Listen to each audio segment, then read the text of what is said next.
Guys, civil procedure code 1908 आज के lecture series में हम लोग देखते हैं सेक्शन 113 से लेके 120 तक, अर्थात 113 से लेकर 120 तक में क्या प्रावधान किए गए हैं सिविल प्रोसीजर कोड में। आज हम लोग उसका अध्ययन करते हैं। सबसे पहले हम लोग देखते हैं section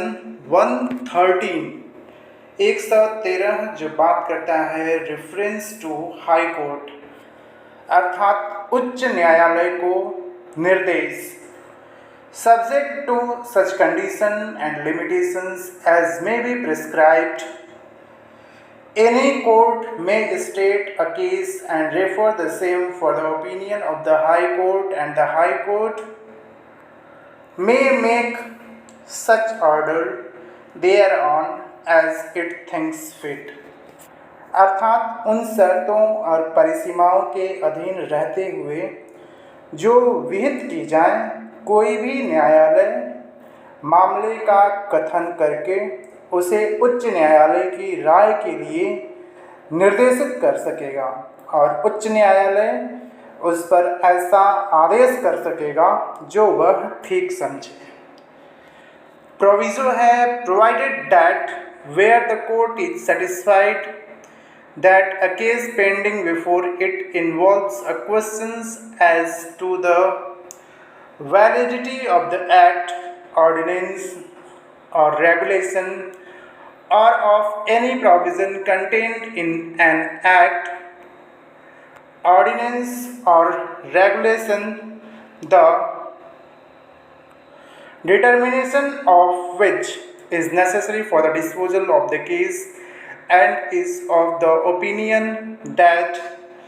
such act, ordinance, regulation, provision is invalid or inoperative, but has not been so declared by the High Court to which that court is subordinate, or by the Supreme Court, the court shall state a case, setting out its opinion and the reasons therefor, and refer the same for the opinion of the High Court। अर्थात जहां न्यायालय का यह समाधान हो जाता है कि उसके समक्ष लंबित मामले किसी अधिनियम, अध्यादेश या विनियम अथवा किसी अधिनियम, अध्यादेश या विनियम में अंतर्विष्ट किसी उपबंध की विधिमान्यता के बारे में ऐसा प्रश्न अंतर्वलित है जिसका अवधारण उस मामले को निपटाने के लिए आवश्यक है, और उसकी यह राय है कि ऐसा अधिनियम, अध्यादेश, विनियम या उपबंध अविधिमान्य है या अप्रवर्तनशील है, किंतु उस उच्च न्यायालय द्वारा जिसके वह न्यायालय अधीनस्थ है या उच्चतम न्यायालय द्वारा इस प्रकार घोषित नहीं किया गया है, तो वह न्यायालय अपनी राय और उसके कारणों को वर्णित करते हुए मामले का कथन करेगा और उसे उच्च न्यायालय की राय के लिए निर्देशित करेगा। एक्सप्लेनेशन है in this section, regulation means any regulation of the Bengal, Bombay और मद्रास कोड, और regulation as defined in the general clauses act 1897 और in the general clauses act of a state. अर्थात इस धारा में रेगुलेशन अर्थात विनियम से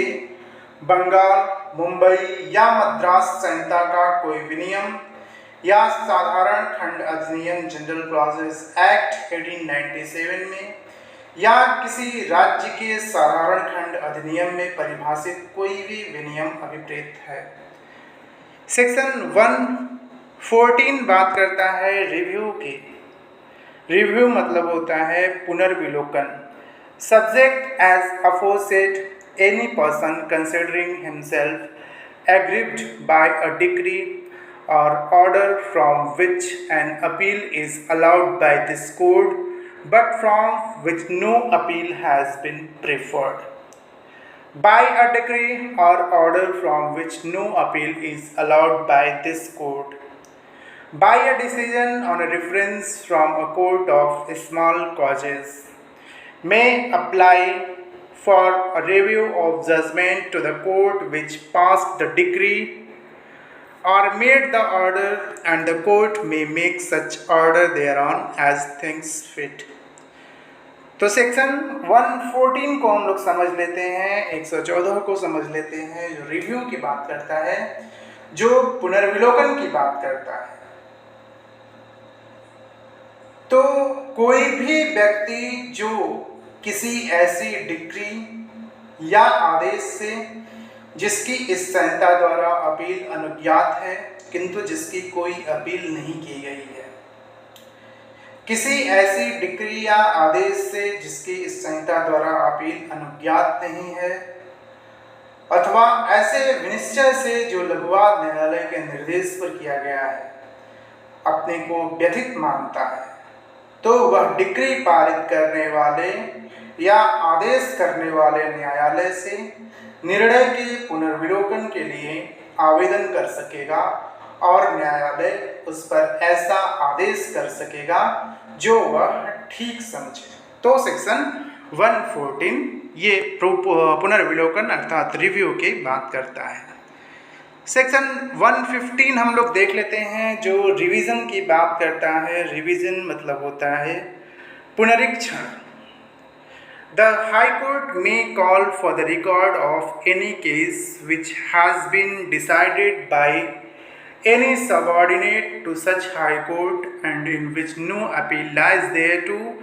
and if such subordinate court appears, अर्थात उच्च न्यायालय किसी भी ऐसे मामले के अभिलेख को मंगवा सकेगा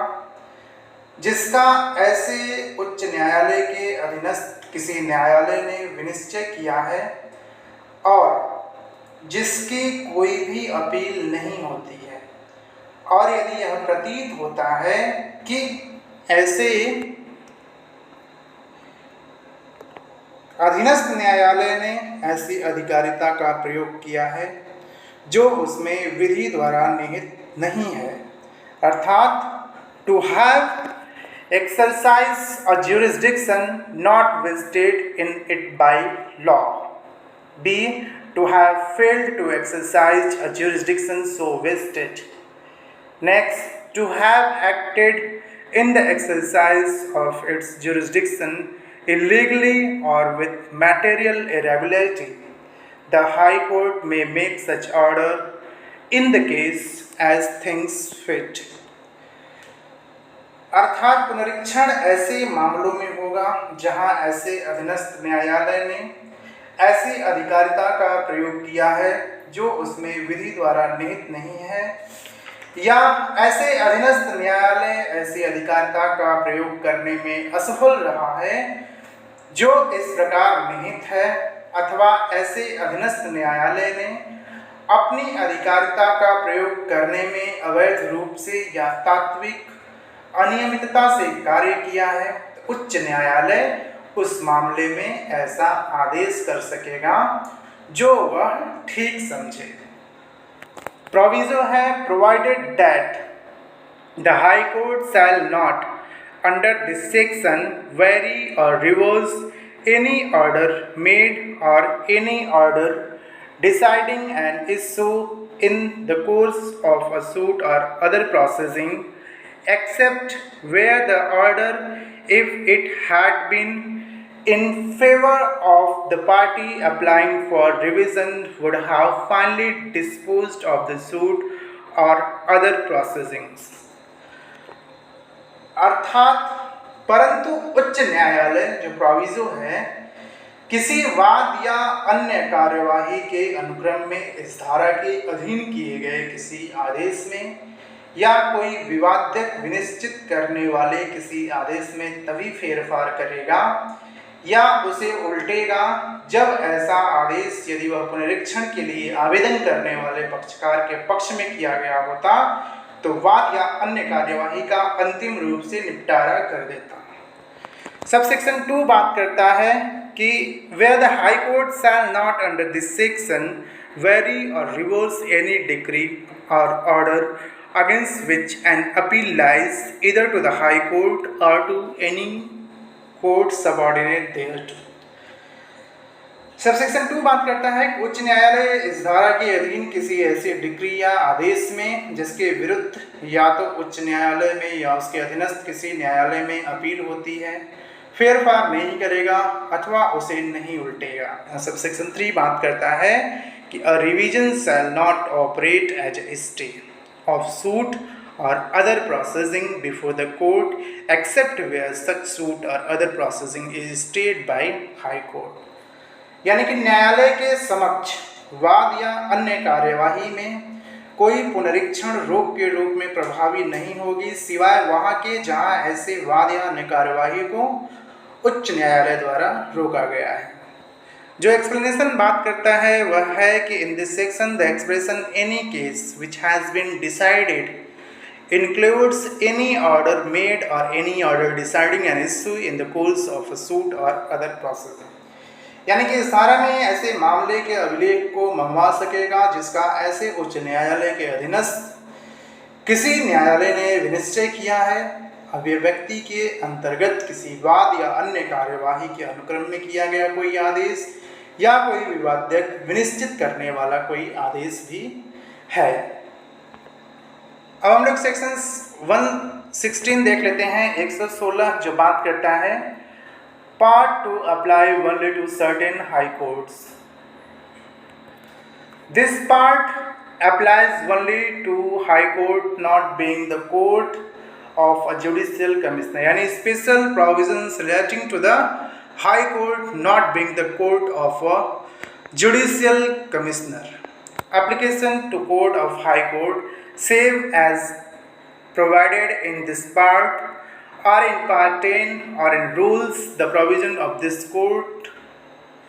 shall apply to such high courts।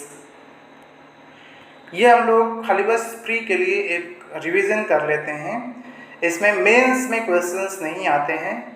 Section 118 देख लेते हैं जो बात करता है execution of decree before the ascertainment of cost where any such high court considers it necessary that a decree passed in the exercise of its judicial civil jurisdiction should be executed before the amount of the cost incurred in the suit can be ascertained by the taxation, the court may order that the decree shall be executed forthwith except as to so much thereof as relates the cost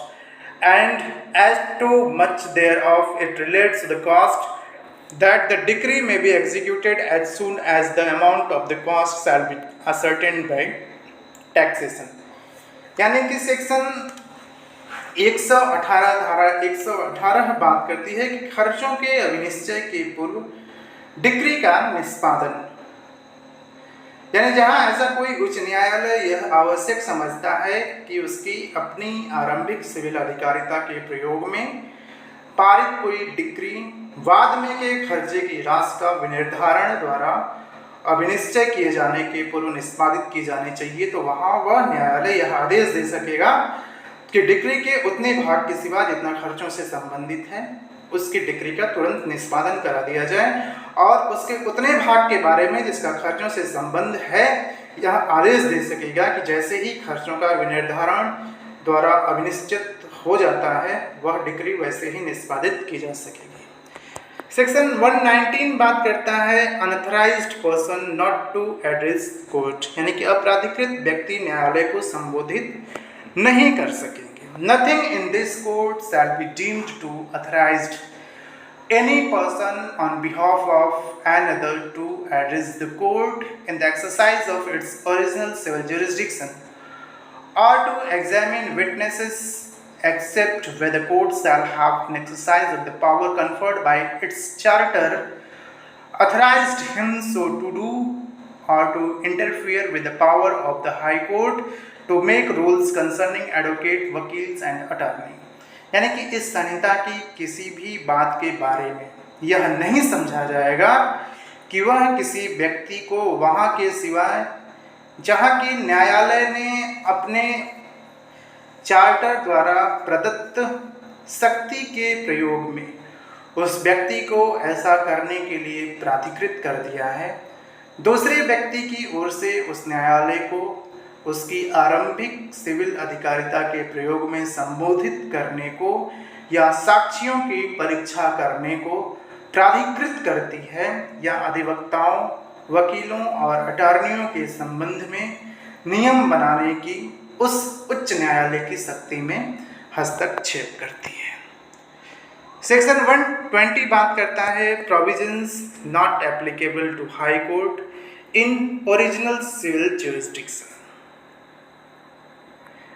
The following provisions shall not apply to the High Court in the exercise of its original civil jurisdiction, namely sections 16, 17 and 20। यानी कि आरंभिक civil अधिकारिता में उच्च न्यायालय को उपबंधों का लागू न होना, तो निम्नलिखित उपबंध अर्थात 16, 17 और 20 उच्च न्यायालय को उसकी आरंभिक सिविल अधिकारिता का प्रयोग करने में लागू नहीं होगी। जो सबसेक्शन 2 है वह 1909 के अधिनियम संख्या 3 की धारा 127 और अनुसूची 3 द्वारा